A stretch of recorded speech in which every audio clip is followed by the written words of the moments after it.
Welcome back mga ropa, kwentuhan muna tayo. Pag-usapan natin ngayon ang game ng Hong Kong Eastern kontra sa kupunan ng Converge Fiberxers. Ngayon mga ropa, ang Hong Kong Eastern nga ang guessing ngayon ng PBA ngayong Commissioner's Cup. At pag-usapan natin ang ginagamit nilang estilo at diskarte dahil dalawang games na nga so far ang nilaro nila dito sa PBA ngayong Commissioner's Cup. Ngayon mga ropa, ito ang game analysis at breakdown Hong Kong Eastern versus sa kupunan ng Converge Fiberxers. Simulan na natin to. Okay game. Okay game mga ropa, first second quarter mga ropa, dikitan lang ang laban dito sa kupunan ng Converge at sa kupunan ng Hong Kong Eastern. Dito sa third quarter, medyo lumayo ang kupunan ng Hong Kong Eastern dito sa score. 71-68 nga lang ang score dito sa third quarter mga ropa. At pansinin kasi natin ang ginawa dito ni Alex Stockton sa depensa. Nakuha si Stockton doon sa ilalim ng screen ni Cameron Clark. Kaya ang tendency dito mga ropa, open na open si Glenn Yang dito sa may 3-pointer. At ang 3-pointer na yan mga ropa, pinukol ni Glenn Yang at di naman siya napahiya dito sa may 3 points. Basket is good para kay Glenn Yang. Ngayon mga ropa, the next play, pansinin ulit natin to. Nag-set na naman ang screen dito si Cameron Clark. So basically mga ropa, sa dalawang possession na to ng Hong Kong Eastern, mapapansin natin na ang sipag mag-set ng screen ni Cameron Clark para sa kanyang mga ball handlers. At ang resulta nito mga ropa, nakuha sa screen ng kupunan ng Converge Fiberxers at inatake dito ni Kobe Lam ang depensa ni Ryan Aranya dun sa may paint. Mas mabilis si Kobe Lam kay Ryan Aranya, kaya ang tendency outcome nito mga ropa,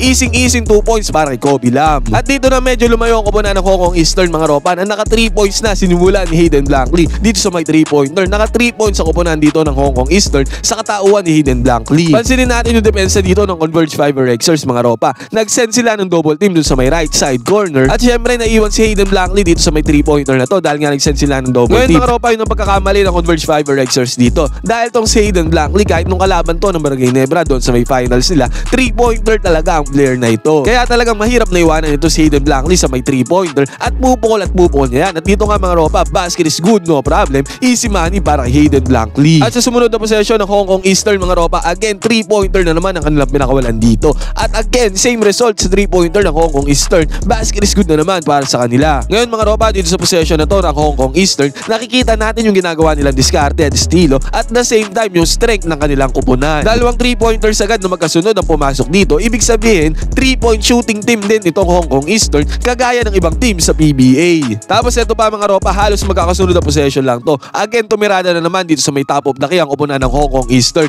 Yun nga lang, kahit mintes ang tira dito mga ropa, na-rebound pa rin nila ang bola dito. And guess what mga ropa, kung anong ginawa ng Hong Kong Eastern dito sa may offensive rebound at sa another possession nila dito, pinasa kay Hayden Blankley ang bola dito sa may right side corner. Corner yan mga ropa, ang hirap na tira niyan dahil gilid na gilid ang pwesto dito ni Hayden Blankley. At the same time mga ropa, well defended din naman siya ng player ng Converge Fiberxers dito, pero still naipasok ni Hayden Blankley ang pagkahirap-hirap na tira dito sa may corner 3-pointer. Isang patunay ito na pwedeng mag-rely ang kupunan ng Hong Kong Eastern sa may 3-point line dahil nga meron silang mga players na shooter katulad ito ni Hayden Blankley. At another possession ng Hong Kong Eastern mga ropa, tignan na naman natin yung mode of offense dito ng kupunan ng Hong Kong Eastern. Another time, nag-set na naman ang screen dito si Cameron Clark para kay Kobe Lam. Ngayon sa screen na yan mga ropa, wala naman nangyaring switch or anything. Yun nga lang mga ropa, kinapitalize to ni Kobe Lam para maatake yung paint ng kupunan ng Converge Fiberxers. Walang naging tulong dito mga ropa, one-on-one offense, isolation lang ang nangyari dito dahil nga sa sinet na screen dito ni Cameron Clark. Ang tendency outcome dito mga ropa, malupit na player to si Kobe Lam, pinagpak niya lang dito ang depensa ng Converge Fiberxers.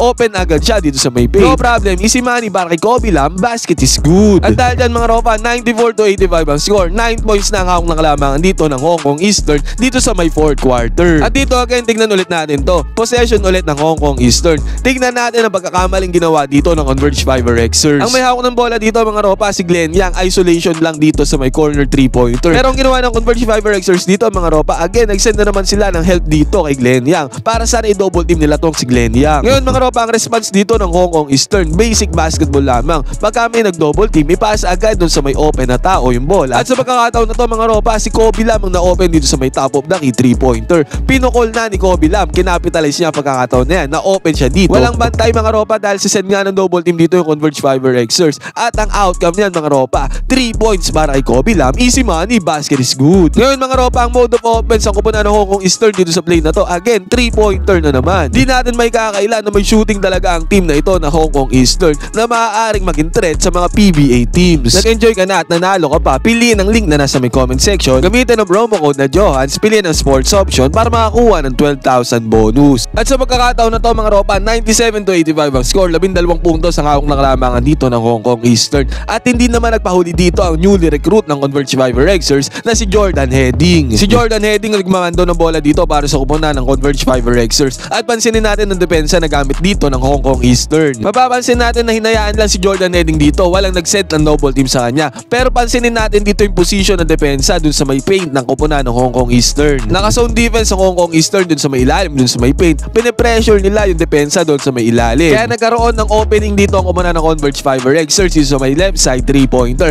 Pasa ni Jordan Heading dyan mga ropa. Bigyan puri din natin ang pagiging facilitator dito ni Jordan Heading na hindi lang 3-pointers ang kanyang yambag sa kupunan ng Converge Fiberexers. Ang gandang pasa nga dito mga ropa. At ang outcome niyan, 3-pointer para sa kupunan ng Converge Fiberexers. At bukod pa dyan, next possession mga ropa, again Jordan Heading na naman umatake dito para sa kupunan ng Converge. At sabi ko nga, naka-zone defense dito yung kupunan ng Hong Kong Eastern doon sa may ilalim, doon sa may paint. Pero dito pag-atake ni Heading, walang ginawang closeout man lang dito si Hayden Blankley. Kaya ang tendency outcome nito mga ropa, easy 2 points para kay Jordan Heading. Bali wala din yung zone defense dito ng Hong Kong Eastern kung tumunga nga lang dito si Hayden Blankley sa pag-atake ni Jordan Heading. Nakakuha naman ang good defensive stuff dito ang kupunan ng Converge Fiberexers. Tapal dito ang tira ng kupunan ng Hong Kong Eastern. At sa kabilang banda mga ropa, transition offense, pass break dito ng Converge Fiberexers. Dito makikita natin na naisa nila ang depensa dito ng kupunan ng Hong Kong Eastern. Hindi agad nakapuli setup dito ang defense ng Hong Kong. Kaya nagkaroon sila ng pagkakataon dito para makanakaw ng easy 2 points, basket is good. At another one mga ropa, back-to-back basket dito ng kupunan ng Converge Fiberexers at galing yan sa fast break points nila. At dito sa scenario na to mga ropa, kung dito lang tayo magbabase, mauobserbahan natin yung medyo kahinaan dito ng Hong Kong Eastern. Again mga ropa, kung dito lang tayo magbabase dito sa mga plays na to, mauobserbahan natin na medyo mahina sa depensa ang kupunan ng Hong Kong na maaaring gawing butas ng mga PBA team sa kanila para manalo sa kanilang kupunan. At dumating na tayo sa crucial moments mga ropa, 4th quarter, 4 minutes may ang natitira dito sa game. Dikitan lang ang score ng dalawang kupunan. At dito again, yung setup dito ng high screen ng kupunan ng Hong Kong Eastern. Again, screen na naman ang ginamit nila. Pick and roll ang ginamit nilang play dito. Kaya nagkaroon ng opportunity dito si Cameron Clark na ma-open dito sa may mid-range jumper dahil dyan sa pick and roll na ginawa nila, sa high screen na ginawa nila. Medyo awkward ang tira dito ni Cameron Clark mga ropa, pero basket is good yan para sa import ng kupunan ng Hong Kong Eastern. At again mga ropa, crucial moment na nga to. Cameron Clark na naman may hawak ng bola dito. Isolation lang ang nangyari dito para sa kupunan ng Hong Kong Eastern. Walang tumulong sa depensa dito para sa kupunan ng Converge Fiberexers. Kaya ang nangyari dito mga ropa, outcome again, mid-range jumper na naman ni Cameron Clark. Shooter naman pala. Akala ko nung una medyo awkward ang tira, pero dito maganda naman pala ang bitaw. Basket is good again para kay Cameron Clark. At sabi ko nga mga ropa, ang team ng kupunan ng Hong Kong Eastern ay isang uri ng team na nagre-rely din sa 3-pointer. Again mga ropa, sa left side corner 3-pointer, Glenn Yang ang pumukol dito ng 3-pointer niya. Basket is good para kay Glenn Yang sa crucial moments ng game na to. At sinelyuhan pa yan ni Cameron Clark mga ropa. Again, 3-pointer na naman ang pinakawalan nila dito. At yung 3-pointer na yan ni Cameron Clark, ano pa selyado na dito sa panalo ng kupunan ng Hong Kong Eastern. Dalawang panalo na sila kontra sa mga PBA teams. 2-0 na sila ngayong Commissioner's Cup. Ngayon mga ropa, ano masasabi nyo sa ginagamit na estilo dito ng kupunan ng Hong Kong Eastern sa kanilang diskarte? Pwede kayo mag-comment dyan sa baba ng inyong opinion. Magkwentuhan tayo.